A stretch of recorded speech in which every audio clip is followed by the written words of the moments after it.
Assalamualaikum warahmatullahi wabarakatuh. Saya Emilia Wilanda. Di sini saya akan menjelaskan mengenai anggaran kas dan tujuan penyusunan anggaran kas. Di sini, anggaran kas menunjukkan arus masuk dan arus keluar yang direncanakan dan posisi terakhir pada periode tertentu. Misalnya pada akhir bulan. Sebagian besar perusahaan harus membuat baik rencana jangka pendek maupun jangka panjang untuk arus uang mereka.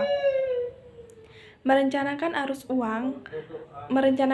uang masuk dan keluar, memberikan saldo awal dan akhir kas untuk satu jangka waktu perencanaan arus uang,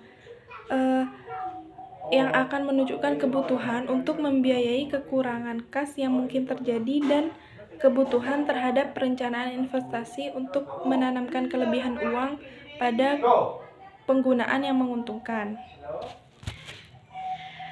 Anggaran kas secara langsung berkaitan dengan rencana lainnya, seperti rencana penjualan, anggaran piutang dan biaya, dan anggaran pengeluaran untuk pembiayaan barang modal.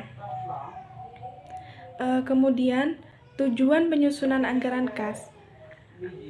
Anggaran kas di sini merupakan alat dalam manajemen kas yang memberikan petunjuk mengenai beberapa banyak kas yang diperkirakan akan tersedia pada suatu saat dan untuk beberapa lama. Tujuan dari penyusunan anggaran kas dalam setiap perusahaan pada dasarnya itu sama, yaitu merencanakan posisi kas untuk suatu periode tertentu yang akan datang. Di sini, tujuan penyusunan anggaran kas itu menentukan posisi kas dengan membandingkan uang kas masuk dan uang kas keluar. Memperkirakan defisit dan surplus untuk membuat keputusan dalam memberikan kebijakan kredit, otorisasi dana anggaran yang disediakan dan merealisasikan pengeluaran kas sebenarnya. Sekian dari penjelasan saya. Wassalamualaikum warahmatullahi wabarakatuh. Bismillahirrahmanirrahim. Assalamualaikum warahmatullahi wabarakatuh.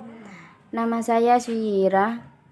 Di sini saya akan melanjutkan penjelasan dari pemateri yang pertama. Proses penyusunan anggaran kas.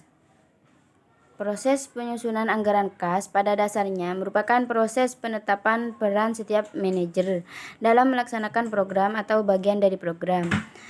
Proses penyusunan anggaran kas memerlukan kerjasama para manajer.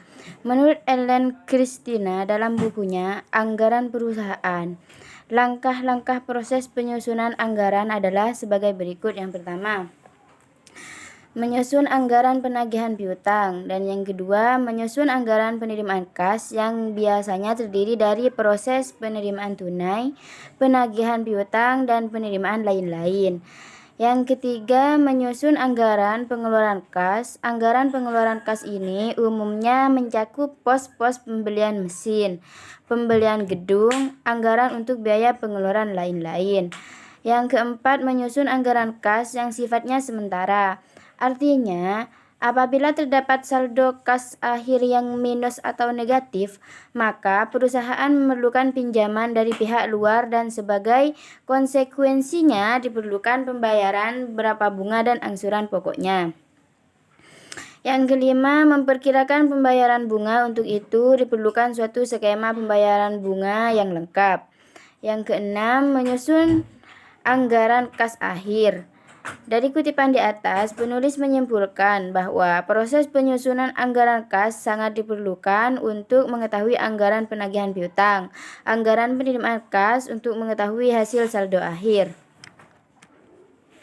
Selanjutnya, anggaran aktiva tetap. Anggaran adalah suatu rencana yang disusun secara sistematis, yang meliputi seluruh kegiatan bank yang dinyatakan dalam unit kesatuan moneter yang berlaku untuk jangka waktu atau dalam jangka periode tertentu di masa mendatang. Aktiva tetap di sini diperoleh dengan tujuan untuk penggunaan jangka panjang, bukan untuk dijual kembali dalam sekali putaran produksi jasa. Artinya, aktiva tetap merupakan aktiva yang dipergunakan bisnis perbankan, bukan untuk dikonsumsi menjadi uang tunai selama satu periode tertentu.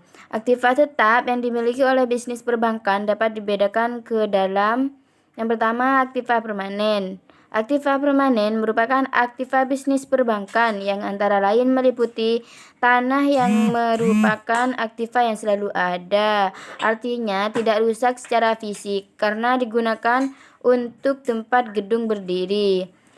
B. Aktiva yang secara fisiknya nilainya turun merupakan aktiva bisnis perbankan yang nilainya turun secara fisik. Karena itu perlu didepresiasikan pada suatu periode waktu yang direncanakan, misalnya kendaraan.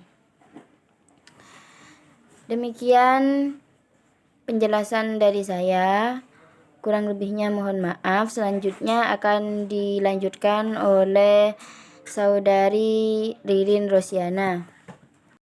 Assalamualaikum warahmatullahi taala wabarakatuh. Nama saya Ririn Rosiana.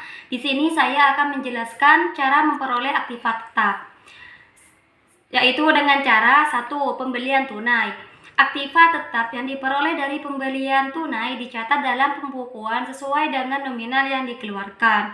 Jumlah uang yang dikeluarkan untuk memperoleh aktiva tetap termasuk harga yang tercantum di faktur dan semua biaya yang dikeluarkan agar aktiva tetap tersebut siap dipakai. Yang kedua, dengan cara pembelian angsuran. Pada aktiva tetap yang diperoleh melalui pembelian angsuran, harga aktiva tetap tersebut tidak boleh termasuk bunga. Bunga selama masa angsuran dibebankan sebagai biaya bunga. Yang ketiga, ditukar dengan surat-surat berharga. Aktiva tetap yang diperoleh dengan cara ditukar dengan surat berharga, saham atau obligasi perusahaan dicatat dalam buku besar sebesar harga per saham atau obligasi yang digunakan sebagai penukar. Yang keempat, ditukar dengan aktiva tetap lain. Aktiva tetap bisa digunakan untuk membayar aktiva baru baik seluruhnya atau sebagian, di mana kekurangannya dibayar tunai. Seperti istilah lainnya adalah tukar-menukar. Yang kelima, diperoleh dari donasi maupun hadiah lain. Untuk aktiva tetap yang diperoleh dari kondisi ini, pencatatannya bisa dilakukan menyimpang dari prinsip harga perolehan atau sebesar harga pasarannya. Yang keenam, aktiva yang dibuat sendiri. Pada cara ini umumnya dilakukan untuk pembuatan aktiva dalam bentuk perabotan atau pendukung usaha lain yang dibuat langsung baik oleh karyawan atau tenaga khusus. Sekian dari saya, kurang lebihnya mohon maaf. Assalamualaikum warahmatullahi taala wabarakatuh.